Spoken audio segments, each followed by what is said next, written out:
to also see some of the efforts and investments that the companies are also putting to make sure that they continue to empower the community and just running a holistic business. So I just want to take you through some of the things that are contained in this 2022 report. And of course, one of the things that BAT has been known for is the question of planting trees. They're planting about 2 million trees every year, which is about 58 million since they have for the period that they have been in the country. And currently they're looking at carbon reduction of about 50%. That is by 2030, and also at the same time looking to going carbon neutral. That is by the same year, 2030. At the moment, we understand about 15 to 20% of the energy that they're currently using at BAT is from solar energy. Would you imagine that? And of course, that is one of the things that are highlighted in this report. Just also take you through some of the numbers that of course makes now to the business aspect of it. We're talking about 8.6 billion in goods and services that the company has paid. We're talking about 18.5 billion in taxes that the BAT Kenya has been paying to KRA. When you look at something like shareholder value, you're talking about 5.5 billion, with about 40% of that going to Kenyan shareholders. Of course, you'll remember that BAT is one of the listed firms here in the country. We're talking about 2.2 billion that goes towards distributors, and about 1.7 billion that they pay in salaries and other benefits to their employees. And of course, now I want to be joined by Chris, that is Crispin Achola, who's BAT CEO. Wana MD, thank you so much for making time to speak to us. And of course, one of the things that we want you to help us understand, we know that sustainability is becoming a big conversation in the corporate space. So from where you sit, what more needs to be done? What more investments need to happen to make sure that businesses that are being run in Kenya, and particularly in the manufacturing sector, are sustainable? Thank you very much, GB, and it's a pleasure to be here with you this afternoon. And I'm quite impressed that you grasped the key numbers we spoke to this morning during the unveiling. I think when we look at our sustainability journey as BAT, this is actually a journey that we've been on for quite a while. It's not a new journey that we're embarking on. I think what is different is that under the guidance of the Nairobi Securities Exchange, there was a request that listed companies provide more details around what they're doing in sustainability. In our annual report, we've always had an abridged version of what we're doing, but I think the intent here today was to go into a much deeper depth with regards to what we're doing in this space, and that's what the report speaks to. So the report focuses on our targets that we've had and how we're delivering against those targets. Yeah. And I think going to the second part of your question, as an organization, you cannot be on the ESG journey alone.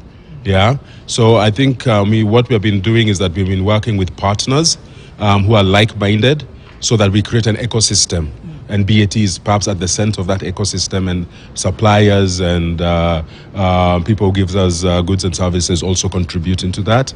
All right, Chris, one of the things that you've talked about particularly is the question, is your personal target of making sure that the leadership is about 50-50 in terms of the equal number of men is a similar number of women. So, but the question that we keep on hearing is the disparity in terms of the pay. So what are you currently doing to make sure that difference in wages is bridged? Okay. You're right. At a global level, our target is to have 45% females in the organization. At BAT Kenya, we're already at 44% in terms of our employees being female. And as a consequence of that, I am pushing for a higher target where we're looking at 50-50. If you look at the leadership team of BAT Kenya today, 60% of that team is female. Looking at gender pay, BAT is an equal opportunity company, which means there's no discrimination in terms of pay. Where you see disparities on pay, it's usually driven by two factors. Okay, the first factor that would drive a disparity in pay would be the length of service people have been on various job grades. So generally speaking, the longer you are in a job grade, the chances are you'll be higher paid than somebody who's joining at the lower ranks of that same job grade. And then the second element that might cause some distortion or disparity in the salaries speaks to performance. So individuals who are performing more superior are getting salary increments at a higher level in comparison to average performers. And if this happens over a sustained period of time, there will be a disparity between the grades. So if you look at BAT Kenya and you look at the report, what you will notice is that on the more senior level, the females are actually, or the female employees, are actually paid more than their male employees. But a lot of this has to do with longevity of service on role. However, at lower levels, we do see a situation where male members are a bit more paid, and this is to do more with the tenure of service, where they probably sat on those job grades for a longer basis. How then do you deal with the waste that is generated? And of course, we're talking about reusability, recycling, and also in terms of, are there any investments that BAT has done in those lines? So this is one area we're very proud, Jimmy, at BAT, because we have no waste that is leaving any of our 2 factories going to a landfill. So we are actually practicing what you call a circular manufacturing setup. So if you look at the waste, all our waste is repurposed. And some of the key things is that if you look at, dust that comes out of the tobacco process or packaging materials that are waste, this is repurposed into briquettes, which we use to cure tobacco with our farmers. And of course, Noah, there you have it. We'll be giving you more details as to what is contained in this report. We'll be having a look at the report later on just to be able to understand what are some of the key aspects that we are seeing a lot of improvements and what are some of the areas that there should be a lot of work going into. But for now, back to you. All right, thank you very much, Jimmy Mbogo.